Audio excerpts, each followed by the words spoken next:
नमस्कार, आप देख रहे हैं पुलिस वाला वेब न्यूज और मैं हूं आपके साथ कंचन। जनपद पंचायत बालाघाट अंतर्गत ग्राम पंचायत रट्टा के ग्रामीणों ने राजस्व विभाग से शिकायत की थी। ग्राम के ही एक आदिवासी व्यक्ति ने गौठान की जमीन पर कब्जा कर निर्माण कार्य शुरू कर दिया है, जिस पर प्रशासनिक अधिकारियों द्वारा उक्त भूमि पर हो रहे निर्माण कार्य पर रोक लगा दी थी। बावजूद इसके ग्रामीण झनकार कोमल सिंह के द्वारा लगातार निर्माण कार्य कराया जा रहा है, जिससे आहत होकर सरपंच नवीन चौधरी, पूर्व सरपंच एवं समस्त ग्रामीणों ने नाराजगी जताते हुए बताया कि ग्रामीण आदिवासी झनकार सिंह को उक्त भूमि के लिए शासन द्वारा दंडित भी किया गया है एवं दंड स्वरूप राशि भी जमा कराई गई है। बावजूद इसके निर्माण कार्य लगातार किया जा रहा है, जिससे गांव के गौठान में मवेशियों की आवाजाही में परेशानी उत्पन्न हो रही है एवं वर्षों से ग्राम हित में हो रही भूमि पर जबरन कब्जा कर लिया गया है। क्या नाम है काका जी आपका? हाँ, क्या नाम? मेरा नाम कोमल सिंह मड़ौली है जी। कहाँ रहते हैं?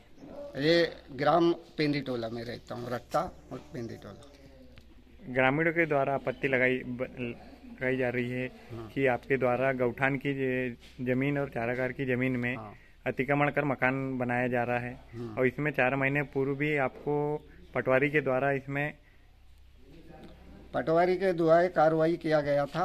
उसमें पेशी लड़े हैं, जो भी हुआ पेशी लड़ने के बाद हम जुर्माना भर दिए हैं। पटवारी को भी दिखा दिए कि ऐसे है, संभाल के रखो, बोला है पटवारी साहब।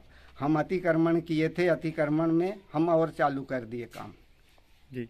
लेकिन पूरे ग्रामीण तो एक होकर के आपका अतिक्रमण हटाने के लिए प्रशासन से मांग कर रहे हैं और आप खुद स्वयं गांव के नागरिक हैं और आप खुद अतिक्रमण कर वहाँ पे निर्माण कार्य कर रहे हैं। हाँ, और कल को अगर से प्रशासन के द्वारा अतिक्रमण हटाया जाता है तो आप क्या करेंगे? अतिक्रमण एक के बराबर सबका अतिक्रमण हटने को होना। यहाँ जितने भी है शासकीय आने अतिक्रमण है वो भी हटने को होना। हम भी वो अतिक्रमण आने जनता लगा रहे तो हम भी आपत्ति कलेक्टर को लगाएंगे कि एक के बराबर पूरे आपत्ति इकट्ठी होना कि ये रट्टा ग्राम में जितने भूमि का अतिक्रमण हुआ है पूरा हटाया जाए। हम भी कलेक्टर से मांग करेंगे, तहसीलदार एसडीएम को देंगे मांग। हम भी आदिवासी गोंड है, इसके लिए हम भी लड़ाई करेंगे। सर, परिचय देंगे। नाम नवीन चौधरी, सरपंच साहब। सरपंच पति। सरपंच साहब, ये बताइए, आपके जो गौठान की भूमि में आपके ग्रामीणों के द्वारा जो अतिक्रमण कर वहाँ पे मकान का काम निर्माण चालू किया गया है, तो क्या कार्रवाई की जा रही है? आज से 4 माह पूर्व झनकार कोमल सिंह इन्होंने यहाँ पे अतिक्रमण किया था। ये गौठान की ज़मीन है, 3 एकड़ 90 डिसमिल, और उस समय पंचायत के द्वारा समझौता भी हो गया था कि अब आगे इस पर हम मकान नहीं बनाएंगे, लेकिन पुनः उन्होंने काम चालू कर दिया है। लेकिन ग्राम पंचायत ने 4 माह पूर्व तहसील ऑफिस में इसका आवेदन लगाया था और पटवारी साहब आके यहाँ से निरीक्षण करके भी गए और उन्होंने अपनी टिप लिख करके तहसीलदार को दिया। और चूँकि इनकी भी पेशी हुई वहाँ पे तहसील में और इन्होंने भी जुर्माना भरा है 500 रुपये का, ऐसा बोलते हैं ये। और फिर कल से काम इन्होंने प्रारंभ कर दिया।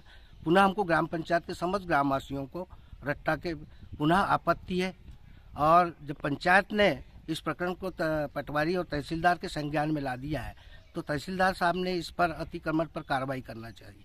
ग्राम पंचायत का काम है, अगर कोई गलत काम हो रहा है तो उसको, अगर वो राजस्व की ज़मीन है तो तहसीलदार को उसको सूचित करना। और 4 माह पूर्व हमने ग्राम पंचायत ने इसका कार्रवाई तहसीलदार को दे चुकी है, लेकिन अभी तक इनका अतिक्रमण नहीं हटाया गया। इनका अतिक्रमण नहीं हटा था। तहसीलदार साहब और पटवारी साहब से निवेदन है, और हमारे साथ में अभी कोमल बाबू भी है, उनसे भी मेरा निवेदन है कि ऐसा ना करे, गौठान की ज़मीन पे अतिक्रमण करके मकान ना बनाए, क्योंकि ये गौठान के लिए सुरक्षित ज़मीन होती है। अगर मान लो पंचायत का काम बोलना है, अगर आप मानते तो हमने तो राजस्व को प्रकरण दे ही दिया है, अब कार्रवाई राजस्व करेगी तो पंचायत उस पर दोषी नहीं होना चाहिए। इसलिए मेरा कोमल बाबू से निवेदन है कि अपन पंचायत में ही बैठ करके इसका निराकरण करके आप काम रोक दें। अगर और आपको दूसरी ज़मीन की आवश्यकता है ग्राम पंचायत में, तो हम लोग ग्राम पंचायत के लोग दूसरी ज़मीन भी इनको देने को तैयार है। और आगामी इसमें इनके आवास प्लस में इनके मकान के 2-3 नाम भी है, कोमल बाबू का भी नाम है, इनके झनकार का भी नाम है, कैलाश का भी नाम है, और पंचायत पूरा सहयोग इनको करेगी मकान बनाने की ज़मीन देने के लिए। मेरे को नाम बताइए। मैं गणेश राणा, पूर्व सरपंच पति। क्या समस्या है सर? समस्या ये है, हमारे गांव रट्टा की गौठान की ज़मीन में कोमल सिंह के लड़के कौन नाम है, धनकार सिंह मड़ावी ने अतिक्रमण किया। मैं पटवारी साहब को लगाया फ़ोन, पटवारी साहब आए थे। पटवारी साहब ने समझौता किया और मान गए थे नहीं बनाते कह के बोल दिए इन्हें।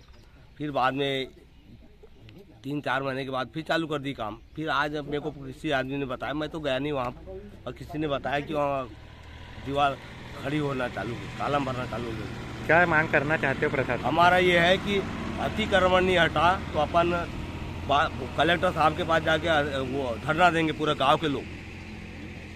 नहीं शासन ने हमारी ये नहीं मानी तो कलेक्टर साहब के साथ पूरा गांव धरना देगा।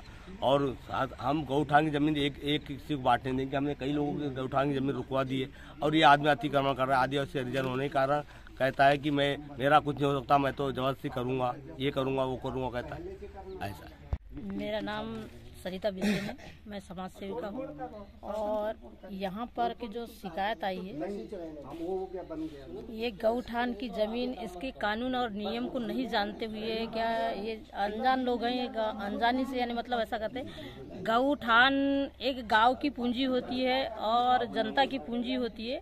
हमारे मुख्यमंत्री जी बोलते हैं कि होल्डिंग न लगाते हुए, गांव-गांव में जब कार्यक्रम होते हैं तो होल्डिंग लगाते हैं। वैसे गांव का भी एक दिन त्यौहार आता है तो इस गौठान में गांव का गऊ आता है, जनता आती है।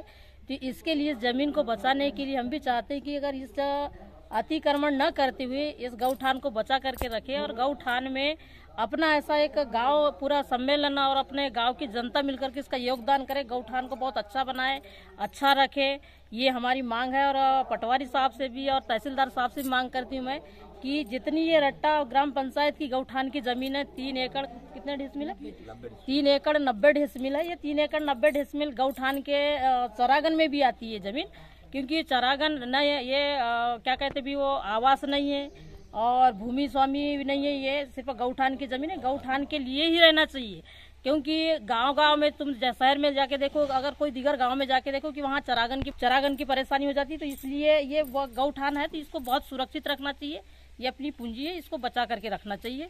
और यहाँ पर लगे तो अपना एक ग्राम पंचायत के सामने 2-4 पेड़ लगा करके अपना इसका बहुत अच्छा पर्यावरण बनाना चाहिए गौठान के हिसाब से। इतना